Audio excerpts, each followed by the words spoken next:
Free مسنری لاج 782 لاہور میں موجود ہے، جس کی تعمیر 1859 میں ہوئی اور 1972 میں پاکستان کے وزیر اعظم ذوالفقار علی بھٹو نے اس فری مسنری لاج کو بند کروا دیا۔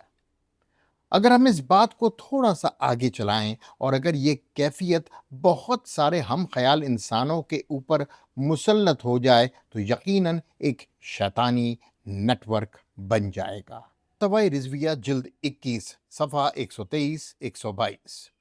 فری میسن ایک سحر یعنی جادو ہے، اور جہاں تک اس کی نسبت کا معلوم ہوا وہ انبیاء علیہ الصلاۃ والسلام کے ایمان کے سلب کے لیے رکھا گیا ہے۔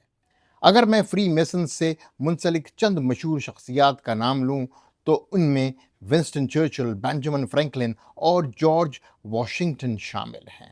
عربی اور فارسی کو سلیبس میں سے نکال کر انگریزی زبان اور انگریزی کلچر کو شامل کیا گیا۔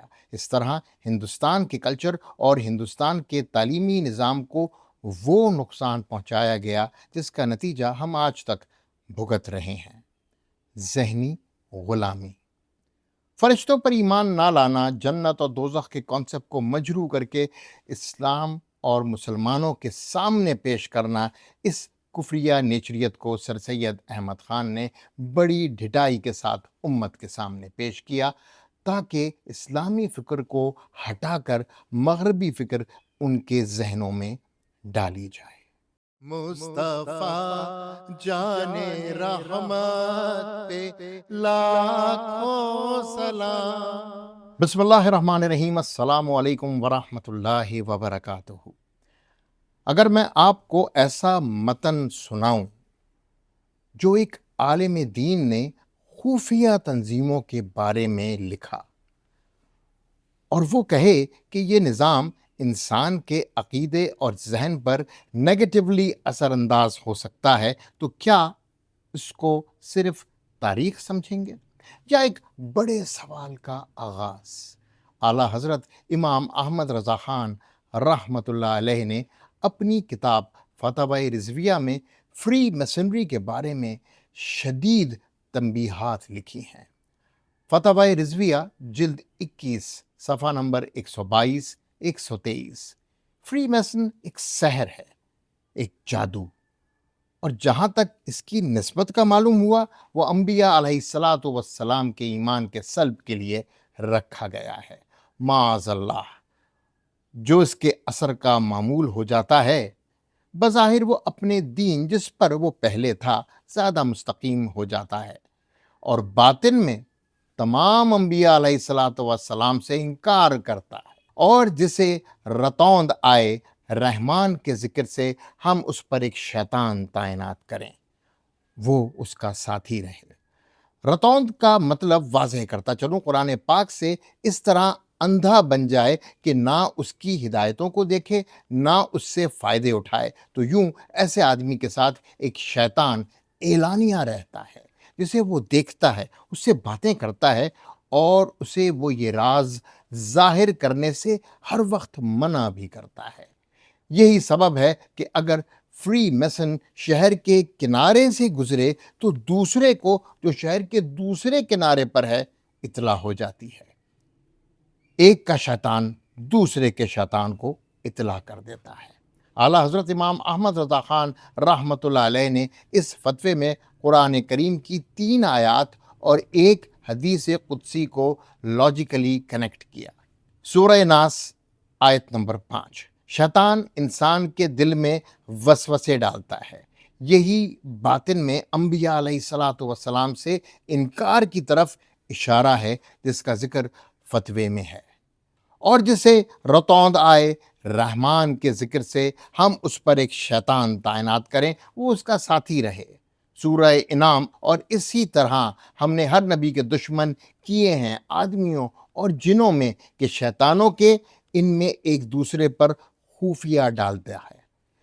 بناوٹ کی بات، نبی کریم صلی اللہ علیہ وآلہ وسلم صحیح مسلم کی ایک حدیث میں لکھا ہے، تم میں سے ہر ایک کے ساتھ ایک شیطان مقرر ہے۔ صحابہ رضی اللہ تعالیٰ عنہم نے پوچھا، یا رسول اللہ صلی اللہ علیہ وآلہ وسلم آپ کے ساتھ بھی؟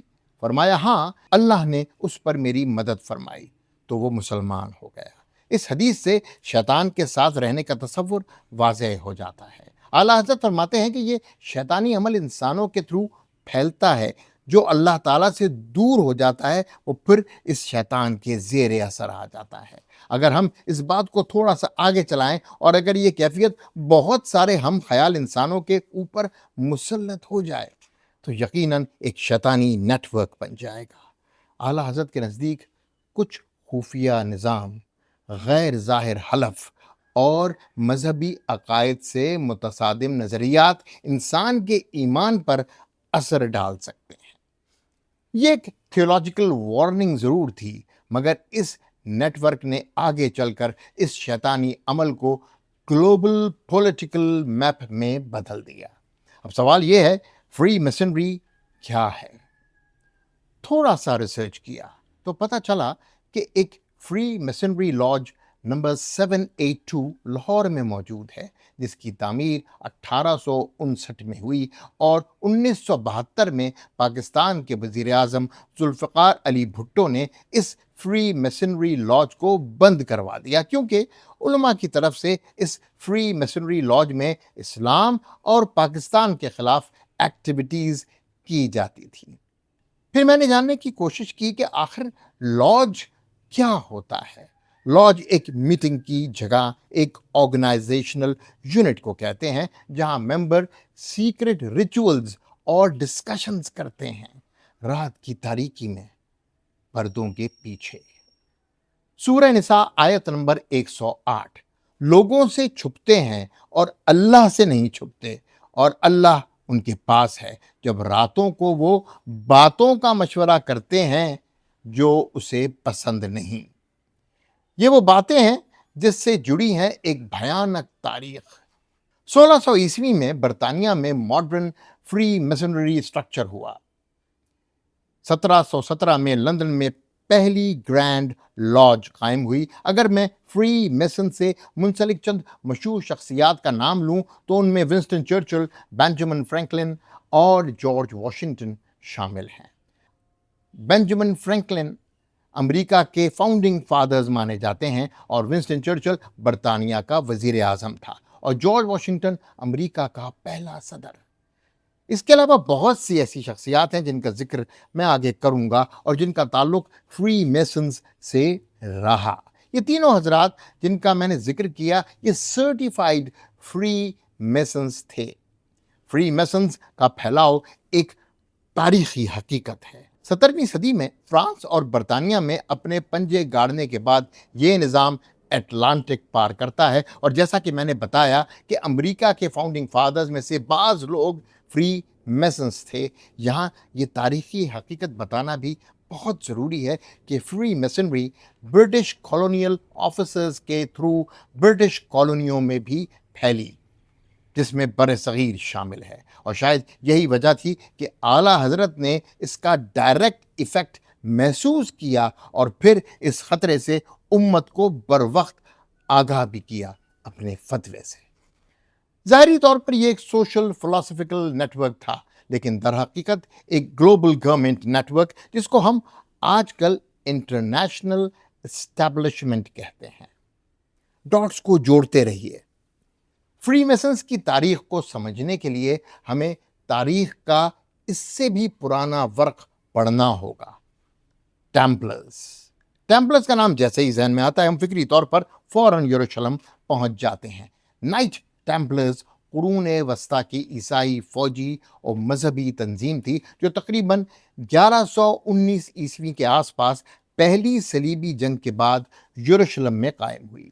اس کا بنیادی مقصد یروشلم اور مقدس مقامات کی حفاظت اور یورپ سے آنے والے عیسائی زائرین کو تحفظ فراہم کرنا تھا۔ ابتدا میں یہ ایک چھوٹا سا گروہ تھا جسے پور فیلو سولجرز آف کرائسٹ بھی کہا جاتا تھا، مگر وقت کے ساتھ ساتھ یہ ایک طاقتور اور منظم ادارہ بن گیا جس نے نہ صرف عسکری بلکہ مالیاتی اور انتظامی کردار بھی اختیار کر لیا۔ یروشلم میں ان کی موجودگی اس وقت کے صلیبی ریاستی نظام کے ساتھ جڑی ہوئی تھی، جہاں وہ مذہبی جذبے کے ساتھ سیاسی اور فوجی مقاصد بھی پورے کرتے تھے۔ بعد میں یروشلم کے سیاسی حالات بدلنے اور مسلمانوں کے دوبارہ کنٹرول حاصل کرنے کے بعد ان کی طاقت کمزور ہوتی گئی، اور آخرکار 14ویں صدی کے آغاز میں یورپ میں ان کے خلاف سخت کارروائی کی گئی، جس کے نتیجے میں یہ تنظیم ختم ہو گئی۔ یہاں یہ بات واضح کرنا بہت ضروری ہے کہ فری میسنز اور ٹیمپلرز کا کوئی ڈائریکٹ کنیکشن ثابت نہیں ہوتا، لیکن ان دونوں تنظیموں کے اہداف ایک ہی تھے: دنیا کے وسائل اور دولت پہ قبضہ، جیو پولیٹکس میں فیصلہ کن رول، اور ایک بہت بڑی فوجی قوت۔ اب ہم فری میسنز کے ایک اور تاریخی کڑی کی طرف چلتے ہیں۔ 16ویں صدی میں ایک تحریک جنم لیتی ہے، پروٹیسٹنٹس، رومن کیتھولک چرچ کے خلاف۔ یہ تحریک مارٹن لوتھر نے 1517 میں شروع کی، لیکن بعد میں پروٹیسٹنٹس میں بہت سارے فری میسنز شامل ہوئے۔ آئیے ذرا اس پر بھی ایک نظر ڈالتے ہیں۔ یہاں پروٹیسٹنٹس کے بارے میں یہ بتانا نہایت ضروری ہے کہ یہ راہبانیت کے خلاف تھے، جن کو رومن کیتھولک کرسچینٹی میں سینٹس کہا جاتا ہے۔ یہ بائبل کو پڑھ کر ہدایت لینے کی بات کرتے تھے۔ استاد یا سینٹ کا تصور پروٹیسٹنٹس نے ختم کیا۔ میں نے پروٹیسٹنٹس کی تحریک پر ایک ویڈیو اپلوڈ کی ہے، بڑی مفصل ویڈیو، وہ ضرور دیکھیے گا تاکہ اس ویڈیو کو جو آپ ابھی دیکھ رہے ہیں سمجھنے میں آسانی ہو۔ 19ویں اور 18ویں صدی کے بعد یورپ اور امریکہ میں کچھ پروٹیسٹنٹ پس منظر رکھنے والے سیاسی اور فکری رہنما ایسے تھے جو فری میسنری سے وابستہ رہے۔ امریکہ کے بینجامن فرینکلن، جارج واشنگٹن کا ذکر تو میں پہلے کر چکا ہوں، بعد میں برطانیہ کے پرائم منسٹر ونسٹن چرچل کے بھی لاجز کے ساتھ کنیکشن ثابت ہوتے ہیں۔ یہ سب پروٹیسٹنٹ ثقافتی ماحول سے تعلق رکھتے تھے، اور فری میسن لاجز میں ان کی شمولیت پروٹیسٹنٹس تحریک میں فری میسن کی مداخلت کا کھلا ثبوت ہے۔ یوں پروٹیسٹنٹس تحریک آگے بڑھتی گئی، فری میسنز کی اس میں شمولیت بھی بڑھتی گئی، اور پھر دور آیا جب پروٹیسٹنٹس بن گئے کرسچین زائنسٹ، یعنی اب عیسائیت کا ایک فرقہ جیو پولیٹیکل سٹانس لیتا ہے اور فلسطین میں یہودی ریاست کا حامی بن جاتا ہے۔ اس سلسلے میں بھی ولاگ کر چکا ہوں، ضرور دیکھیے گا، صرف ضروری باتیں ادھر دہرائے دیتا ہوں۔ جہاں 15ویں صدی میں کرسچین پروٹیسٹنٹس فرقہ بنتا ہے، وہیں پر 200 سال بعد نجد میں وہابی فرقہ بنتا ہے۔ توحید کے نام پر حضور کونین حضرت محمد صلی اللہ علیہ وآلہ وسلم کے درجے کو معاذ اللہ شکوک و شبہات سے جوڑنا، اولیاء کرام کے خلاف پروپیگنڈا اور مزارات کا گرانا، تو یوں پروٹیسٹنٹس بنتے ہیں کرسچین زائنسٹ، جو کہ فلسطین میں ایک یہودی ریاست قائم کرنا چاہتے ہیں، اور دوسری طرف بنتے ہیں وہابی عربی زائنسٹ، جو فلسطین میں ایک یہودی ریاست کے قیام میں پوری مدد کرتے ہیں اور آگے چل کر اس کی حفاظت بھی۔ مجھے امید ہے کہ یہاں تک آپ کو بات سمجھ میں آ گئی ہوگی۔ اب میں اس پورے کانسیپٹ کو، جو یورپ سے نکل کر یروشلم اور یروشلم سے عرب پہنچا، بر صغیر لے کر آتا ہوں۔ برٹش کالونیل دور میں یہ نظام فزیکل نہیں، انٹلیکچوئل شکل میں بر صغیر میں آتا ہے۔ ایسٹ انڈیا کمپنی کا ہندوستان آنا، مغل سلطنت کا خاتمہ ہونا، اور لارڈ میکیولے جیسے فری میسن کا بر صغیر کی ایجوکیشن پالیسی کو مرتب کرنا۔ تھوڑا سا تعارف یہاں دیتا جاؤں۔ لارڈ میکیولے، جن کا فری میسن لاجز کے ساتھ تعلق تاریخی طور پر ثابت ہے، نے بر صغیر کی تعلیمی پالیسی مرتب کی۔ تقریباً 1837 میں ان کی ایک مشہور ایجوکیشنل منٹ، جو کہ انہوں نے برٹش پارلیمنٹ میں پیش کی، کہ اقتباسات آپ کو ان کے ارادوں تک پہنچا دیں گے۔ لارڈ صاحب لکھتے ہیں، ہمیں اس وقت اپنی پوری کوشش کرنی چاہیے کہ ایک ایسی جماعت تیار کریں جو ہمارے ان کروڑوں لوگوں کے درمیان واسطہ بن سکے جن پر ہم حکومت کر رہے ہیں۔ ایک ایسی جماعت جو خون اور رنگ کے لحاظ سے تو ہندوستانی ہو، لیکن خیالات اور اعتقادات کے اعتبار سے انگریز۔ یہ اقتباس برطانوی نو آبادیاتی تعلیمی پالیسی کا خلاصہ سمجھا جاتا ہے، جس کا مقصد ایک ایسا طبقہ پیدا کرنا تھا جو مقامی ہونے کے باوجود فکری طور پر برطانوی نظام کا نمائندہ ہو۔ اس منٹ پر عمل درآمد کے لیے بنیادی اصطلاحات کیا کی گئیں؟ عربی اور فارسی کو سلیبس میں سے نکال کر انگریزی زبان اور انگریزی کلچر کو شامل کیا گیا۔ اس طرح ہندوستان کے کلچر کو اور ہندوستان کی تعلیمی نظام کو وہ نقصان پہنچایا گیا جس کا نتیجہ ہم آج تک بھگت رہے ہیں: ذہنی غلامی۔ یہ وہ زمانہ تھا جب انٹلیکچوئل شفٹ کریٹ کی گئی۔ ہم اپنے مذہب، اپنے کلچر اور اپنی روایات سے دور ہوئے اور جگہ لی مغربی روایات، مغربی کلچر اور مغربی ایتھکس نے۔ آسان الفاظ میں کہیے تو کوا چلا ہنس کی چال، اپنی چال بھول گیا۔ مذہبی اور تعلیمی دونوں میدانوں میں بر صغیر میں، خصوصی طور پر بر صغیر کے مسلمانوں میں دراڑ ڈال دی گئی۔ مذہبی فرنٹ پر اس کی سب سے بڑی مثال شاہ اسماعیل دہلوی کی کتاب تقویت الایمان ہے، جو کہ محمد بن عبد الوہاب کی کتاب التوحید کا بر صغیر کا ایڈیشن تھا، اور جس نے ٹریڈیشنل اسلام یعنی اہل سنت و جماعت پر پہلا کڑا وار کیا۔ اس کا انگریزی ترجمہ لندن پریس سے 1837 میں کروایا گیا۔ یوں وہابی نظام کا فرنچائز دیوبندی نظام مغرب کے سیاسی مقاصد حاصل کرنے کے لیے بنایا گیا۔ تاریخ گواہ ہے کہ اس سب کو کلونیل دور نے پروان چڑھایا گیا اور ٹریڈیشنل سنی اسلام کو نہ صرف بر صغیر بلکہ پورے عرب میں ناقابل تلافی نقصان پہنچا۔ اس کا سب سے بڑا ثبوت دارالعلوم دیوبند، علی گڑھ یونیورسٹی اور ندوۃ العلماء کا بر صغیر میں انگریز سرپرستی میں قیام اور مسلمانوں میں فرقہ واریت کی داغ بہ۔ مذہب میں دراڑ ڈالنے کے بعد فری میسن لارڈ مکیولے کے دیے گئے تعلیمی نظام کو، جو میں آپ کو پہلے بتا چکا ہوں، اورینٹلسٹ یعنی مستشرقین کے ذریعے لاگو کیا گیا۔ ان کا کیا کام تھا؟ اورینٹلسٹس کا بنیادی کام یہ تھا کہ مغربی اسکالرز مشرق کی دنیا، خصوصاً عرب، ہندوستان اور اسلامی تہذیب کی زبانوں، تاریخ، مذاہب، قانون، ادب اور ثقافت کا مطالعہ کریں اور انہیں سمجھنے اور بیان کرنے کی کوشش کریں۔ ظاہری طور پر مستشرقین نے یہ کام خالص علمی تحقیق کے طور پر کیا، لیکن باطنی طور پر انہوں نے فری میسنز کا کام کو آگے بڑھانا تھا، دنیا پر اپنا کنٹرول۔ میری کہی اس بات کا ثبوت سیڈ ایڈورڈ کی کتاب اورینٹلزم میں موجود ہے۔ یہ کتاب 1978 میں چھپی ہے اور آپ اس کا مطالعہ ضرور کریں۔ یہاں میں اگر برٹش کولونیل آفیسرز کا ذکر نہ کروں جو کہ اس دور میں سرٹیفائیڈ فری میسنز تھے، ان کا اورینٹلزم سے تعلق اور سر سید احمد خان کی کہانی آپ کو سمجھ نہیں آئے گی۔ برطانوی نو آبادیاتی دور میں فری مشنری سے وابستہ کچھ افسران اور انتظامی اہلکار مختلف نو آبادیاتی مراکز میں موجود رہے، جن میں ہندوستان بھی شامل تھا۔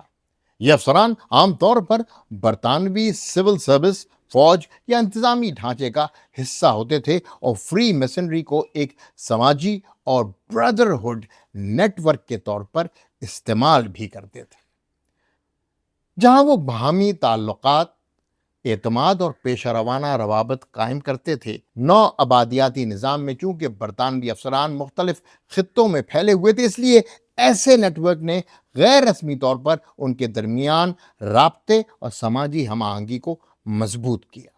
لاہور اور کراچی میں فری میسن لاج اس بات کی دلیل ہیں کہ نو آبادیاتی دور میں برٹش آفیسرز فری میسن تحریک سے وابستہ تھے اور سیاسی اور سماجی بدلاؤ کے لیے انہوں نے بھرپور کام کیا۔ اب آئیے ذرا اورینٹلسٹ اور سر سید احمد خان کی کارروائی دیکھتے ہیں۔ مشہور اورینٹلسٹ تھیوڈر بیک اور سر سید احمد خان کے درمیان تعلق کو عموماً علی گڑھ تحریک کے تعلیمی ماڈل کے تناظر میں ہی دیکھا جاتا ہے۔ سر سید احمد خان نے ظاہری طور پر مسلمانوں کو جدید مغربی تعلیم، سائنسی علوم اور انگریزی زبان کی طرف راغب کرنے کے لیے علی گڑھ کالج، جو بعد میں یونیورسٹی بن گیا، کی بنیاد رکھی، اور تھیوڈر بیک جو کہ ایک اورینٹلسٹ تھا، اس ادارے کے پرنسپل کی حیثیت سے اس کے انتظامی اور تعلیمی ڈھانچے کو منظم کرنے میں کردار ادا کرتا رہا۔ اس اشتراک کے نتیجے میں ایک ایسا تعلیمی ماحول وجود میں آیا جس میں برطانوی تعلیمی اصول، نصاب اور علمی انداز فکر کو مرکزی حیثیت حاصل ہوئی، اور یوں اورینٹلسٹ انفلوئنس کے ذریعے مسلمانوں کو مغربی علمی روایت سے قریب کیا اور روایتی دینی تعلیمی ماڈل سے فاصلے پیدا کیے۔ یعنی وہی فری میسن لارڈ میکیولے کی تعلیمی پالیسی پوری طرح رائج ہوئی۔ یہاں ایک اور نقطے پر ضرور غور کیجیے۔ سر سید احمد خان نے اسلام سے ہٹ کر ایک نئے مذہب نیچریت کی بھی بنیاد رکھی تھی۔ فرشتوں پر ایمان نہ لانا، جنت اور دوزخ کے کانسیپٹ کو مجروح کر کے، چینج کر کے مسلمانوں کے سامنے پیش کرنا، اس کفریہ نیچریت کو سر سید احمد خان نے بڑی ڈھٹائی کے ساتھ امت کے سامنے پیش کیا تاکہ اسلامی فکر کو ہٹا کر مغربی فکر ان کے ذہنوں میں ڈال دی جائے۔ برین واشنگ، یہ تھا وہ مذہبی کنیکشن جس سے مسلمانوں کی تنزلی اور غلامی کا نہ ختم ہونے والا دور شروع ہوا۔ یاد رہے، کچھ تاریخ دان سر سید کو وہابیت سے بھی جوڑتے ہیں۔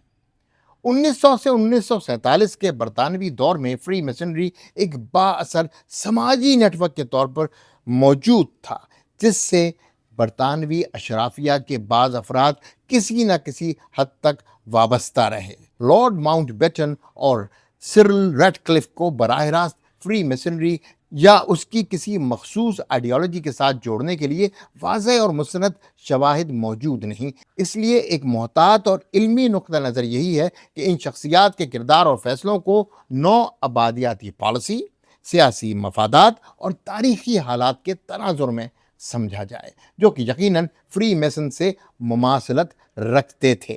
امام احمد رضا خان ایک دور اندیش عالم دین تھے، اور کیونکہ وہ سیاسیات سے لے کر سائنس تک تمام علوم کو قرآن و حدیث کی روشنی میں پڑھتے اور سمجھتے تھے، اس لیے ان کو مجدد اسلام مانا جاتا تھا۔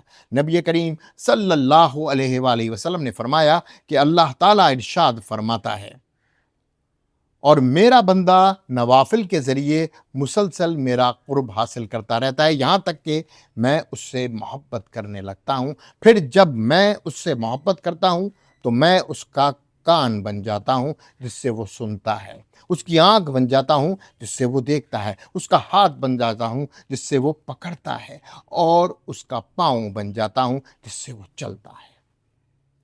اگر وہ مجھ سے مانگے تو میں اسے عطا کرتا ہوں، اور اگر وہ میری پناہ مانگے تو میں اسے پناہ دیتا ہوں۔ صحیح بخاری حدیث نمبر 6502۔ ویڈیو ذرا لمبی ہو گئی، اس لیے کمال اتا ترک، غامدی جیسی شخصیات کی پرسنالٹی کو پروٹیسٹنٹس، زائنسٹ اور فری میسنز کی تناظر میں جانچنے کا کام اگلے ایپیسوڈ میں دیکھیں گے۔ اس کے ساتھ ساتھ سب سے امپورٹنٹ کام جو اگلی ویڈیو میں ہوگا وہ اس شیطانی نیٹ ورک کو توڑنے کے طریقے کے بارے میں آپ سے بات چیت ہوگی۔ قطب اور ابدال کیا ہوتے ہیں؟